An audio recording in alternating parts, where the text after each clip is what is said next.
الحمد لله رب العالمين والصلاة والسلام على سيد الأنبياء والمرسلين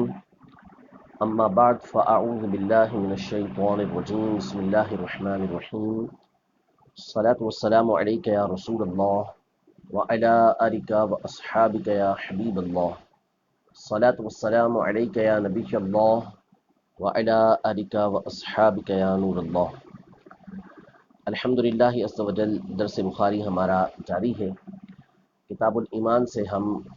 احادیث طیبہ سن چکے۔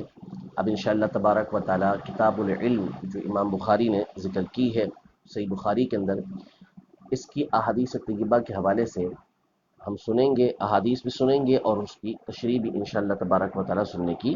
سعادت حاصل کریں گے۔ امام بخاری رحمۃ اللہ تعالی علیہ نے سب سے پہلے علم کی فضیلت پر دو آیت مبارکہ ذکر کی ہیں۔ پہلی آیت سورہ مجادلہ کی آیت نمبر 11 کہ اللہ تبارک و تعالی ارشاد فرماتا ہے یرفع اللہ الذین آمنوا منکم والذین اوتوا العلم درجات واللہ بما تعملون خبیر، یعنی اللہ تبارک و تعالی تم میں سے ایمان والوں کے درجات کو بلند فرمانے والا ہے، اور بالخصوص ان لوگوں کے کہ جو علم والے ہیں، اور اللہ تبارک و تعالی جو کچھ تم کرتے ہو اسے جاننے والا، اس کی خبر رکھنے والا ہے۔ تو اس میں اللہ تبارک و تعالی نے بالخصوص جو اہل علم ہیں، علم والے ہیں، علماء ہیں، ان کے درجات کی بلندی کا تذکرہ کیا۔ سیدنا عبداللہ بن عباس رضی اللہ تعالی عنہما یہ ارشاد فرماتے ہیں کہ جنت میں ایک عام آدمی اور ایک عالم کے درمیان، علماء کے درمیان جو فرق ہوگا درجے کا، وہ 700 درجات کا فرق ہوگا، کہ اللہ تبارک و تعالی اتنا بلند مرتبہ علماء کو عام لوگوں کے مقابلے میں عطا فرمائے گا۔ دوسری آیت امام بخاری رحمۃ اللہ تعالی علیہ نے یہ ذکر کی جو سورہ طٰہٰ کی آیت نمبر 114 ہے، مشہور آیت ہے رب زدنی علما، اے میرے رب میرے علم میں اضافہ فرما۔ اس میں فضیلت اس طرح ہے کہ نبی کریم صلی اللہ تعالیٰ علیہ وآلہ وسلم کو اس بات کا آپ کے رب عز و جل نے حکم دیا کہ وہ رب کی بارگاہ میں اس بات کی دعا کریں کہ اللہ تبارک و تعالیٰ ان کے علم میں اضافہ فرمائے، اور یقیناً اللہ تبارک و تعالیٰ جس بات کا نبی کریم صلی اللہ تعالیٰ علیہ وآلہ وسلم کو حکم دے وہ انتہائی فضیلت کی حامل ہوگی، اسی لیے اللہ تبارک و تعالیٰ نے اس کا حکم دیا، ورنہ اللہ تبارک و تعالیٰ علم میں زیادتی کا حکم ارشاد نہ فرماتا کہ آپ اللہ کی بارگاہ میں علم میں زیادتی کی دعا کریں۔ اگر علم کی اہمیت نہ ہوتی تو اللہ تبارک و تعالیٰ کبھی بھی اس بات کا حکم ارشاد نہ فرماتا۔ ویسے تو علم کی بہت ساری قسمیں ہیں۔ علم ایک نور ہے کہ جو کوئی اس کے دائرے کے اندر آتا ہے وہ روشن ہو جاتا ہے، علم کے ذریعے سے بات بالکل واضح ہو جاتی ہے۔ علم دو طرح ہوتا ہے، ایک علم نافع ہوتا ہے، دوسرا علم غیر نافع ہوتا ہے۔ نبی کریم صلی اللہ تعالیٰ علیہ وآلہ وسلم اللہ تبارک و تعالیٰ کی بارگاہ میں جن چیزوں کا سوال کرتے تھے ان میں سے ایک یہ تھا کہ آپ اللہ کی بارگاہ میں علم نافع کا سوال کیا کرتے تھے، اور آپ جن چیزوں سے اللہ تبارک و تعالیٰ کی پناہ طلب کیا کرتے تھے ان میں سے ایک چیز یہ تھی کہ آپ علم غیر نافع سے اللہ تبارک و تعالیٰ کی پناہ طلب کرتے تھے کہ علم غیر نافع سے ایسا علم کہ جو نفع دینے والا نہ ہو اس سے محفوظ رکھ، اور ایسا علم عطا فرما، ایسے علم کا میں تجھ سے سوال کرتا ہوں کہ جو نفع دینے والا ہو۔ علم نافع وہ کہ جو بندے کو راہ ہدایت پر گامزن کرے، جو اسے نبی کریم صلی اللہ تعالیٰ علیہ وآلہ وسلم کی سنتوں پر چلائے، نبی کریم صلی اللہ تعالیٰ علیہ وآلہ وسلم کا طریقہ اختیار کرنے کی اس کو سعادت حاصل ہو، اللہ تبارک و تعالیٰ کی رضا کے لیے اس علم کو حاصل کیا جائے، اس علم سے مقصود لوگوں کے اوپر تعلی کرنا، لوگوں کے اوپر روب و دبدبہ جمانا، لوگوں کے اوپر اپنی بڑائی جتانا یہ نہ ہو۔ اس علم سے اس کا مقصود علماء کی تجہیل کرنا، ان کو گھٹیا قرار دینا، ان سے بحث و مباحثہ کرنا، ان سے مناظرہ کرنا، اگر اس علم سے مقصود اس کا یہ ہے تو پھر وہ علم اس کو فائدہ دینے والا نہیں ہے۔ علم نافع وہ ہوتا ہے کہ جس سے بندے کو اللہ تبارک و تعالیٰ کی رضا حاصل ہوتی ہے، جو اس کو جنت کی راہ کی طرف لے کر جاتا ہے، اور علم غیر نافع وہ ہوتا ہے کہ جو بندے کو کسی طرح کا فائدہ نہیں دیتا، بلکہ ایسا علم یہ حجاب اکبر بن جاتا ہے، یعنی وہ علم جو ہے اس کو ہدایت کی راہ پر آنے سے روک دیتا ہے۔ عمومی طور پر وہ لوگ کہ جو اپنے طور پر کتابوں سے چیزیں حاصل کرنے کی کوشش کرتے ہیں اور کسی استاد سے پڑھتے نہیں، تو ان کے ساتھ اس طرح کے معاملات زیادہ پیش آتے ہیں کہ وہ اپنے طور پر کچھ چیزوں کو حاصل کر لیتے ہیں، پڑھ لیتے ہیں، تو وہ یہ سمجھتے ہیں کہ ہم عقل کل ہو گئے، اور نتیجہ یہ نکلتا ہے کہ پھر وہ دوسروں کی تجہیل کرنا شروع کر دیتے ہیں اور اپنے طور پر ایک نیا فرقہ بنا لیتے ہیں، ایک نئی ان کی تحریک چل پڑتی ہے، اور نتیجہ یہ نکلتا ہے کہ وہ خود بھی گمراہ ہوتے ہیں اور دوسروں کو گمراہ کرنا شروع کر دیتے ہیں۔ امت کا جو ہمیشہ طریقہ چلتا ہوا آیا ہوتا ہے اس سے روگردانی کرتے ہوئے امت کی ایک تعداد کو دوسری طرف لے جانے کی کوشش کرتے ہیں۔ تو بہرحال علم، یہ اللہ کی بارگاہ میں دعا کرنی چاہیے کہ اللہ تبارک و تعالی اور علم غیر نافع سے اللہ تعالی ہمیں محفوظ فرمائے۔ دوسرا، علم کی اور بھی بہت ساری اقسام کی گئی ہیں، اور علم کی جو فضیلت بیان کی گئی ہے یہ علم دین کی فضیلت احادیث کے اندر بیان کی گئی ہے۔ ہر علم کی یہاں پر فضیلت نہیں ہے۔ جو علم دین حاصل کرے تو اس کو یہ فضائل حاصل ہوں گے۔ ہاں، دنیاوی علم اگر وہ اس لیے حاصل کرتا ہے کہ اس کے ذریعے سے علم دین، جو اللہ تبارک و تعالیٰ کی تخلیقات ہیں، دین کا جو کام ہے وہ اچھی طریقے سے کر سکے گا، اس بنیاد پر اگر وہ دنیاوی علم حاصل کرتا ہے تو یہ اس کے لیے ایک اچھی نیت ہے جس پر اس کو فائدہ حاصل ہوگا۔ لیکن جو فضائل احادیث طیبہ میں قرآن مجید فرقان حمید میں آئے ہیں، اس سے مراد علم دین ہے، دین کا علم حاصل کرنا ہے۔ امام بخاری رحمۃ اللہ تعالی علیہ نے کتاب العلم کے اندر بخاری شریف میں یہ علم حاصل کیسے کرنا چاہیے، علم حاصل کرنے کے آداب اور طور طریقے کیا ہیں، علم کے کون سا علم حاصل کرنا چاہیے، ان تمام چیزوں کو بیان کیا ہے۔ سب سے پہلا جو چیپٹر لے کر آئے ہیں امام بخاری رحمۃ اللہ تعالی علیہ، وہ یہ ہے کہ اگر کوئی شخص گفتگو میں مشغول ہے، بات کر رہا ہے، اگر اس دوران کوئی شخص اس سے سوال کرتا ہے تو اس کی مرضی ہے کہ چاہے اسے جواب دے یا اپنی بات کو مکمل کرنے کے بعد اس کی بات کا جواب دے۔ یعنی سوال کرنے کے آداب یہاں پر بیان کیے گئے ہیں کہ سوال کب کرنا چاہیے۔ ایسا نہیں کہ ہر موقع پر کسی سے سوال کرنا یہ درست ہو جائے گا۔ علم کا حصول یہ ایک اچھی بات ہے، علم کی حرص جو ہے یہ ایک اچھی بات ہے، لیکن آپ جن سے سوال کر رہے ہیں ان کی کیفیت کو بھی پیش نظر رکھنا، ان کی حالت کو بھی پیش نظر رکھنا یہ انتہائی ضروری ہے۔ ایسا نہ ہو کہ وہ عجلت کے اندر ہوں، وہ نیند کے اندر ہوں، وہ پریشانی کے اندر ہوں، اور آپ ان سے سوالات کر رہے ہوں، نتیجہ یہ نکلے کہ وہ آپ کو کچھ سے کچھ بتا دیں۔ تو یہ ایک طرح سے ادب بیان کیا امام بخاری نے یہ چیپٹر باندھ کر اور یہ حدیث لا کر۔ حدیث یہ ہے کہ حضرت سیدنا ابو ہریرہ رضی اللہ تعالی عنہ روایت کرتے ہیں، فرماتے ہیں کہ بینما النبی صلی اللہ علیہ وسلم فی مجلس یحدث القوم جاءہ اعرابی، یعنی نبی کریم صلی اللہ تعالی علیہ وسلم ایک دن مجلس میں تشریف فرما تھے اور لوگوں سے گفتگو فرما رہے تھے، اتنے میں ایک اعرابی یہ حاضر خدمت ہوئے، فقال متی الساعہ، حضور علیہ السلام گفتگو فرما رہے تھے، اسی دوران انہوں نے کہا کہ قیامت کب آئے گی۔ نبی کریم صلی اللہ تعالیٰ علیہ وآلہ وسلم اپنی گفتگو کو جاری رکھے رہے، آپ آگے گفتگو کرتے رہے، اس اعرابی کے سوال کا جواب نہیں دیا۔ اب بعض لوگ جو تھے وہاں بیٹھے ہوئے، انہوں نے کہا کہ نبی کریم صلی اللہ علیہ وسلم نے ان کی بات تو سن لی ہے، لیکن ان کے سوال کو نبی کریم صلی اللہ علیہ وسلم نے ناپسند کیا ہے، اور بعض نے یہ کہا کہ حضور علیہ السلام نے ان کی بات کو سنا ہی نہیں ہے، اس لیے ان کی بات کا جواب نہیں دیا۔ پھر جب نبی کریم صلی اللہ تعالیٰ علیہ وسلم اپنی گفتگو کو پورا کر چکے، آپ نے اپنی بات پوری کر لی، تو اس کے بعد ارشاد فرمایا اینا اراہ السائل عن الساعہ، یعنی وہ جو قیامت کے بارے میں سوال کر رہا تھا وہ کہاں ہے؟ تو اس نے کہا کہ ہاں انا یا رسول اللہ صلی اللہ تعالیٰ علیہ وسلم، یعنی یا رسول کریم صلی اللہ علیہ وسلم نے اس کے سوال کا جواب دیا۔ تو اس سے جواب کیا ہے میں کرتا ہوں، اس سے یہ معلوم ہوا کہ اگر کوئی شخص گفتگو میں مشغول ہے، وہ اپنی بات کر رہا ہے کسی سے، اس دوران اگر کوئی سوال کرتا ہے اور اس کو گفتگو کرنے والا جواب نہیں دیتا، تو پھر جس نے سوال کیا ہے اس کو برا نہیں ماننا چاہیے کہ اس نے بے موقع سوال کیا ہے، سامنے چاہیے تھا، پورا ہونے دینا چاہیے تھا، اس کی بات تمام ہو جاتی، مکمل ہو جاتی، اس کے بعد پھر اس کو سوال کرنا چاہیے تھا۔ نبی کریم صلی اللہ تعالیٰ علیہ وسلم نے اس کے سوال کا جواب دیا کہ قیامت کب آئے گی۔ آپ نے ارشاد فرمایا فَإِذَا ضُيِّعَتِ الْأَمَانَةُ فَانْتَظِرِ السَّاعَةَ، جب امانت کو ضائع کر دیا جائے تو پھر تو قیامت کا انتظار کر۔ اس اعرابی نے پھر سوال کیا کیف اضاعتها، اس امانت کا ضائع کرنا کیسے ہوگا؟ تو نبی کریم صلی اللہ تعالیٰ علیہ وآلہ وسلم نے ارشاد فرمایا اذا وسد الامر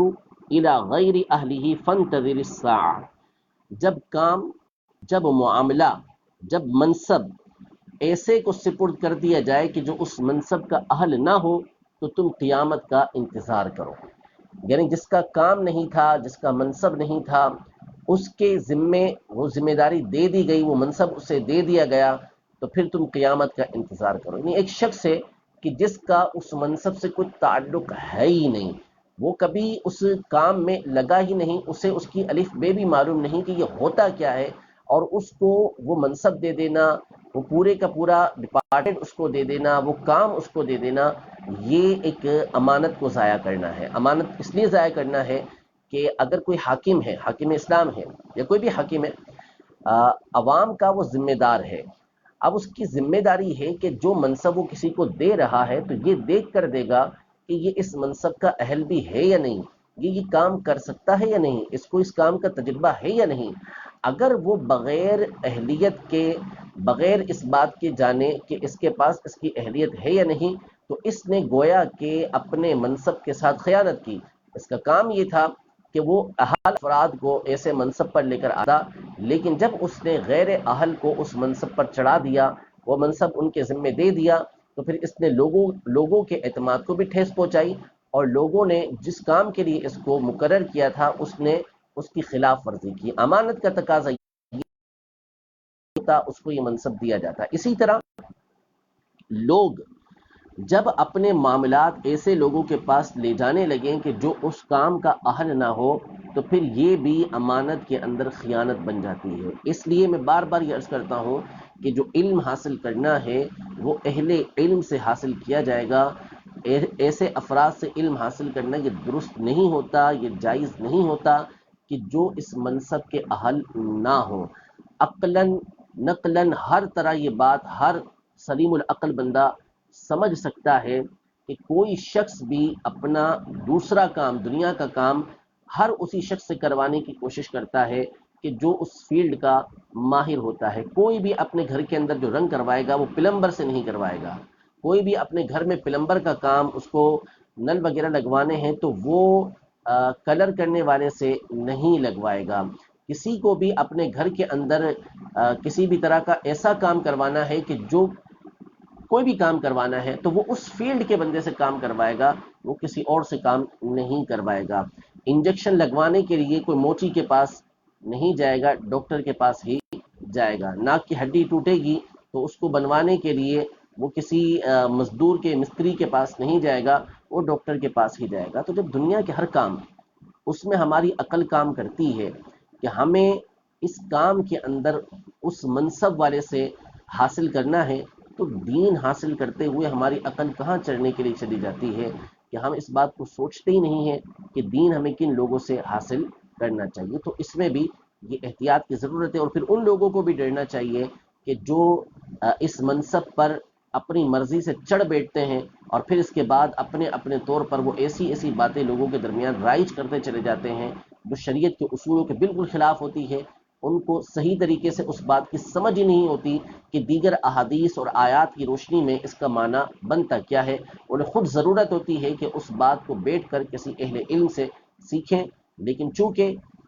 جہ کی طلب ہوتی ہے، دولت کی طلب ہوتی ہے، تو نتیجہ یہ نکلتا ہے کہ وہ لوگوں کو گمراہ کرنا شروع کر دیتے ہیں۔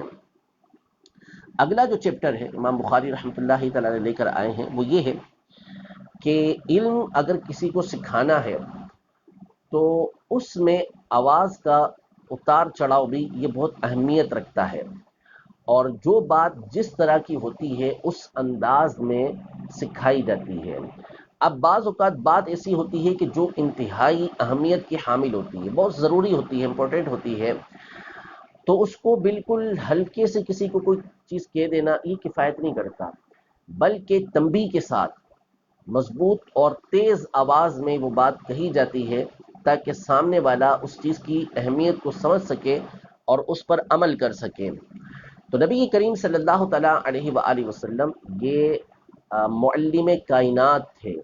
آپ بخوبی جانتے تھے کہ لوگوں کو کس انداز میں سمجھانا ہے، اور آپ سے بڑھ کر، آپ سے بہترین استاد یہ پوری کائنات کے اندر کوئی آیا ہی نہیں ہے۔ سب سے اچھا ادب سکھانے والے، سب سے اچھا علم سکھانے والے ہمارے آقا علیہ الصلوۃ والسلام تھے۔ جہاں جس انداز کو بہتر سمجھتے تھے اس انداز میں لوگوں کو سمجھایا کرتے تھے۔ تو بعض اوقات اپنی آواز کو یہ علم سکھاتے ہوئے بلند کرنا پڑتا ہے، آواز کو اونچا کرنا پڑتا ہے تاکہ سامنے والا بات کو اچھی طریقے سے سمجھے اور اس پر عمل کرے۔ حضرت عبداللہ بن عمرو رضی اللہ تعالی عنہما یہ فرماتے ہیں، تخلف عنا النبی صلی اللہ تعالی علیہ وسلم فی سفرۃ سافرناها، یعنی ہم نبی کریم صلی اللہ تعالی علیہ وآلہ وسلم کے ساتھ ایک سفر میں تھے، تو ہم لوگ آگے بڑھ گئے اور نبی کریم صلی اللہ تعالی علیہ وسلم ابھی پیچھے تشریف فرما تھے۔ فأدرکنا وقد ارحقنا الصلاۃ وقد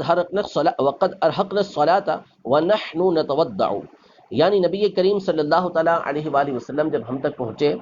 تو اس وقت نماز کا وقت ہو چکا تھا اور ہم لوگ وضو کر رہے تھے۔ فجعلنا نمسح علی ارجلنا، اور ہم اپنے پاؤں پر ہلکا ہلکا پانی بہا رہے تھے، ہلکا ہلکا پانی بہا رہے تھے، یعنی صحیح طریقے سے ابھی ایڑیاں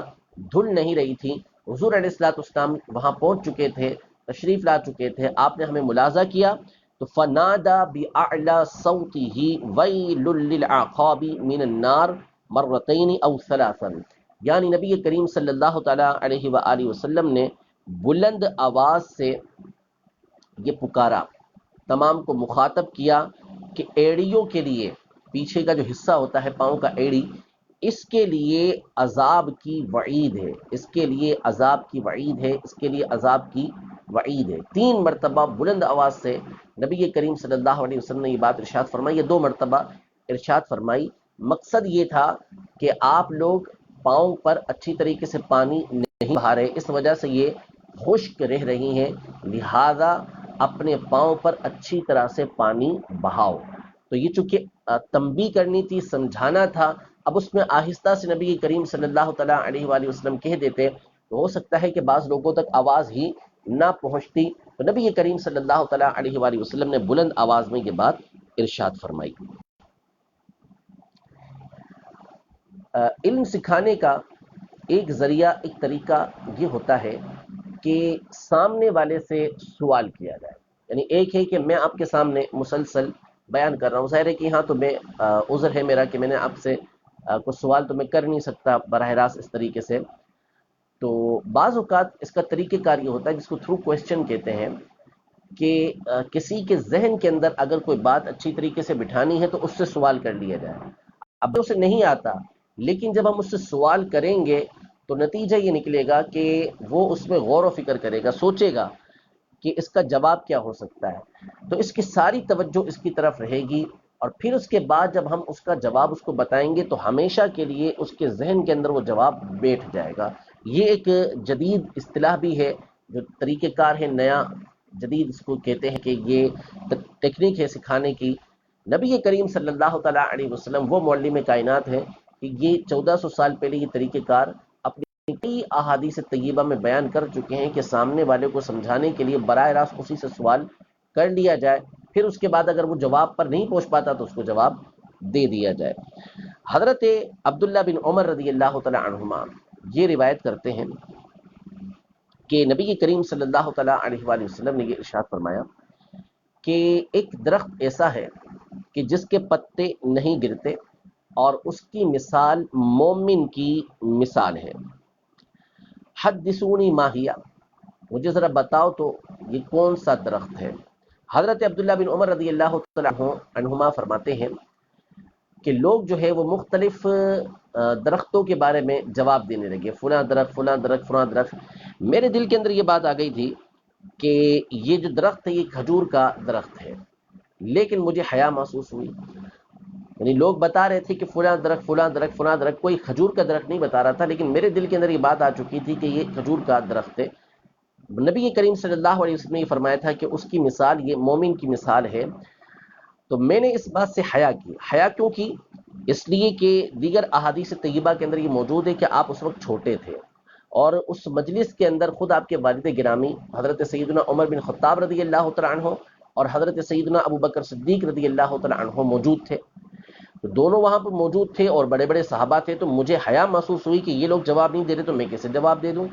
تو آپ خاموش رہے. پھر نبی کریم صلی اللہ تعالیٰ علیہ وآلہ وسلم نے خود ارشاد فرمایا کہ ہی النخلۃ. جب صحابہ کرام علیہ رضوان نہیں پہنچ پائے تو انہوں نے عرض کیا رسول اللہ آپ بتا دیں. تو نبی کریم صلی اللہ تعالیٰ علیہ وسلم نے ارشاد فرمایا کہ وہ کھجور کا درخت ہے. یعنی جس طرح کھجور کا درخت اپنی ابتدا سے انتہا تک ہر معاملے کے اندر مفید ہی مفید ہوتا ہے، اس کا فائدہ ہی فائدہ ہوتا ہے، تو اسی طرح مومن کی زندگی ہوتی ہے کہ ابتدا سے انتہا تک یہ اپنی ذات کے لیے بھی اور دوسروں کی ذات کے لیے بھی فائدہ ہی فائدہ دینے والا ہوتا ہے. یعنی اس کی زندگی کا مقصد یہ فائدہ ہی فائدہ پہنچانا ہونا چاہیے. جس طرح کھجور کا درخت ہوتا ہے کہ اس کے ابتدا سے مختلف چیزیں بننا شروع ہو جاتی ہیں، اس کا پھل یہ مختلف مراحل سے گزرتا ہے اور مختلف کاموں میں یہ آتا ہے، اور جب پھل ختم ہو جاتا ہے، درخت بھی پرانا ہو جائے تو بھی یہ بہت ساری چیزوں کے اندر استعمال ہو جاتا ہے. تو اسی طرح یہ مومن کی زندگی ہونی چاہیے کہ وہ ہر طرح دوسروں کے لیے مفید ہی مفید ہو. تو نبی کریم صلی اللہ تعالیٰ علیہ وآلہ وسلم نے اس طرح ان تمام کے ذہن کے اندر یہ بات بٹھا دی. تو اس کو کہتے ہیں کہ سامنے والے سے سوال کرنا تاکہ اس کو اچھی طریقے سے بات یاد ہو جائے. حضرت عبداللہ بن عمر رضی اللہ تعالیٰ عنہما جب اپنے والد گرامی حضرت عمر بن خطاب رضی اللہ تعالیٰ عنہ کے ساتھ واپس جانے لگے اس مجلس سے، تو حضرت عمر رضی اللہ تعالیٰ عنہ سے آپ نے عرض کی کہ ابو جان میں تو پہنچ چکا تھا اس پر، لیکن مجھے حیا محسوس ہوئی تو اس لیے میں نے اس کو چھوڑ دیا، میں نے جواب نہیں دیا. تو حضرت عمر رضی اللہ تعالیٰ عنہ نے ارشاد فرمایا کہ اگر تم اس کا جواب دے دیتے تو فلاں فلاں چیز بھی مجھے مل جاتی، تو اس سے زیادہ مجھے یہ پسند ہوتا کہ میرے بیٹے نے نبی کریم صلی اللہ علیہ وسلم کی بارگاہ میں صحیح جواب دے دیا.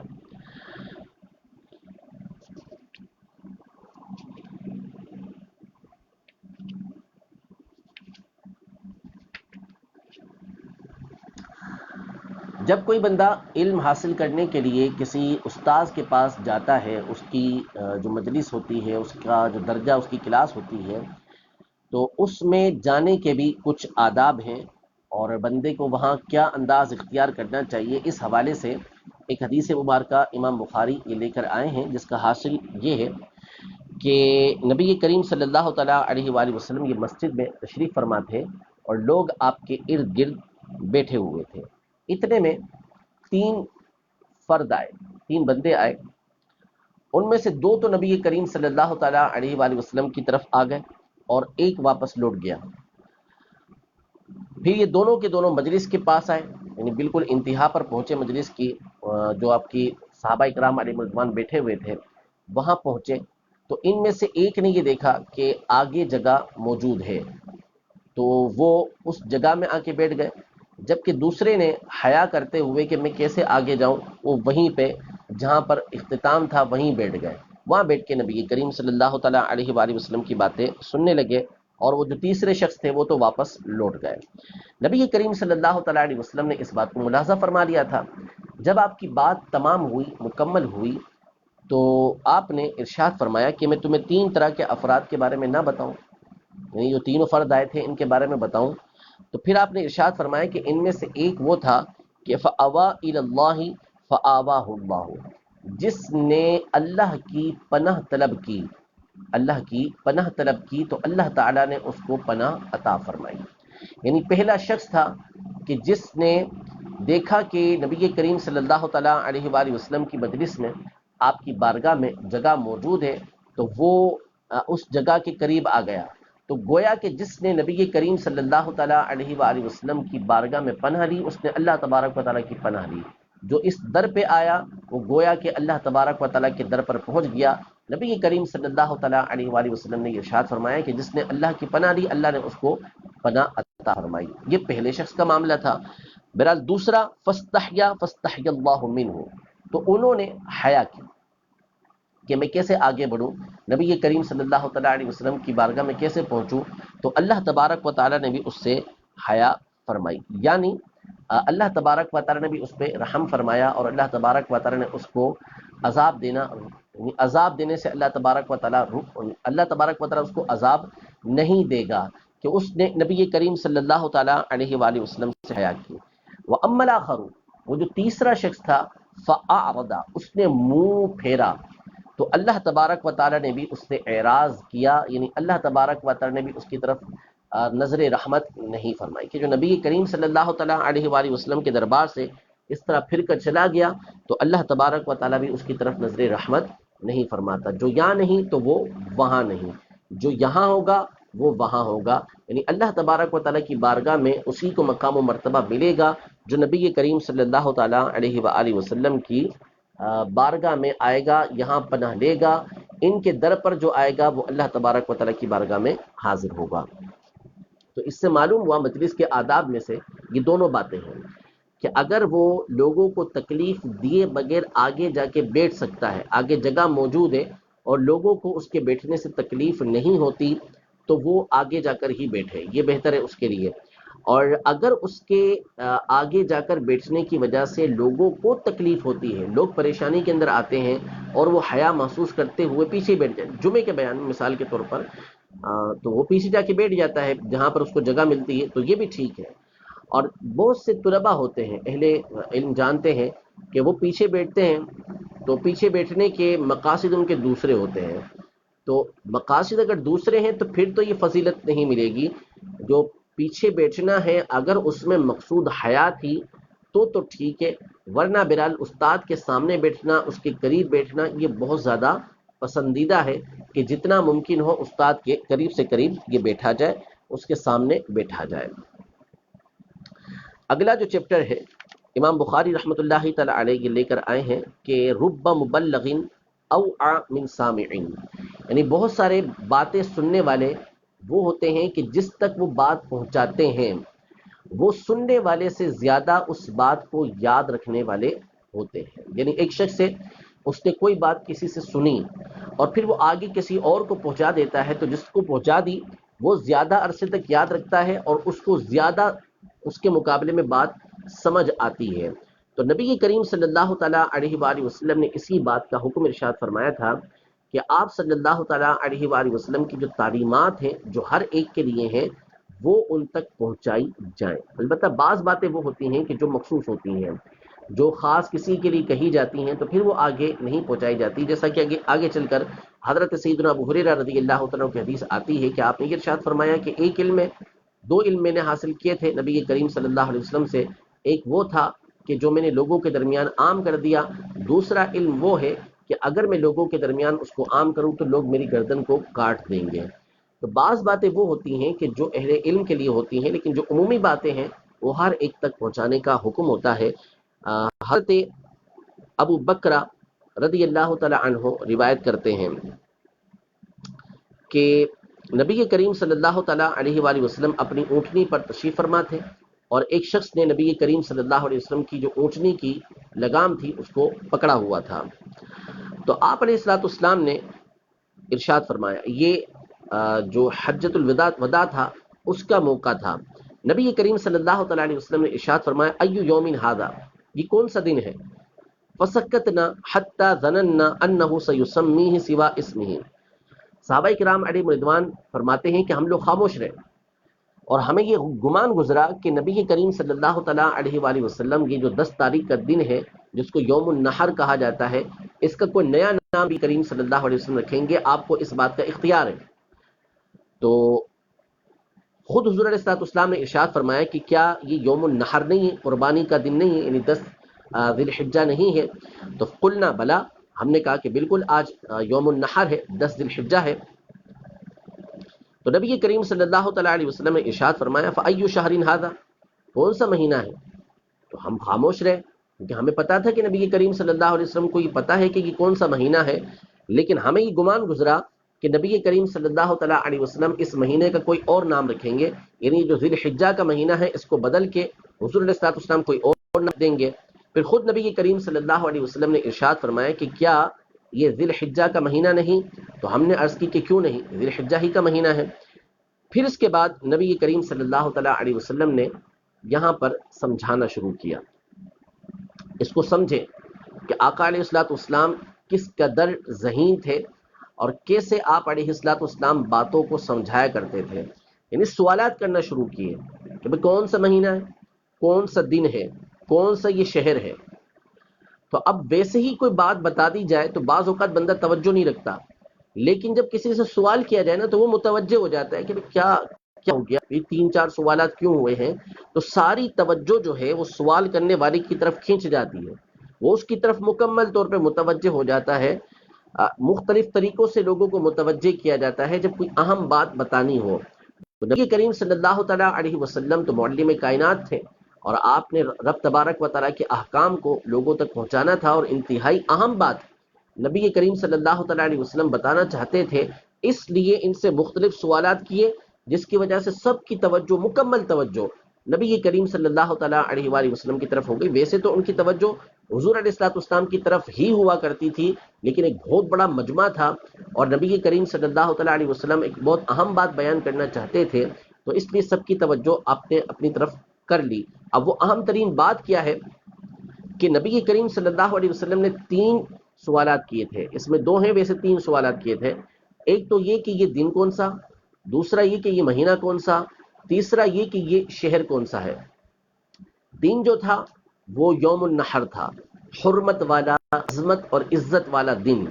مہینہ ذی الحجہ کا تھا، اور ذی الحجہ کا مہینہ بھی حرمت والا مہینہ کہلاتا ہے، عزت والا، عظمت والا مہینہ کہلاتا ہے۔ اور مکہ مکرمہ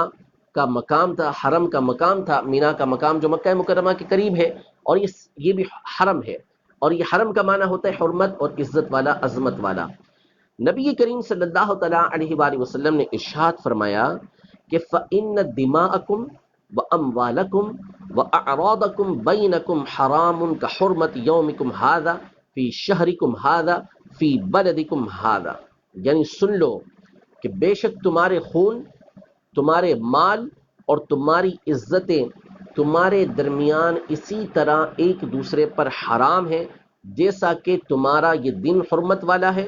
جیسا کہ تمہارا یہ شہر حرمت والا ہے، جیسا کہ تمہارا یہ مہینہ حرمت والا ہے۔ یعنی جس طرح اس دن کی حرمت ہے، عظمت ہے،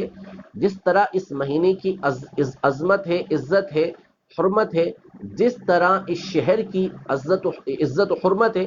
اسی طرح ایک مومن کے مال کی حرمت ہے، ایک مومن کی عزت کی حرمت ہے، اور ایک مومن کے جان کی حرمت ہے۔ نہ اس کی جان کو ضائع کر سکتے ہیں، نہ اس کے مال کو ضائع کر سکتے ہیں، نہ اس کی عزت کو ضائع کر سکتے ہیں۔ یہ سمجھا کر نبی کریم صلی اللہ تعالیٰ علیہ وسلم نے ان کی توجہ لے کر اس اہم ترین بات کو بیان کیا کہ نہ کسی کے مال کو ضائع کرو، نہ کسی کی عزت کو ضائع کرو، نہ کسی کے خون کو ضائع کرو۔ پھر اس کے بعد آپ نے ارشاد فرمایا لِيُبَلِّغِ الشَّاهِدُ الْغَائِبَ فَإِنَّ الشَّاهِدَ عَسَىٰ أَن يُبَلِّغَ مَنْ هُوَ أَوْعَىٰ لَهُ مِنْهُ، یعنی اب تم میں سے جو حاضر ہیں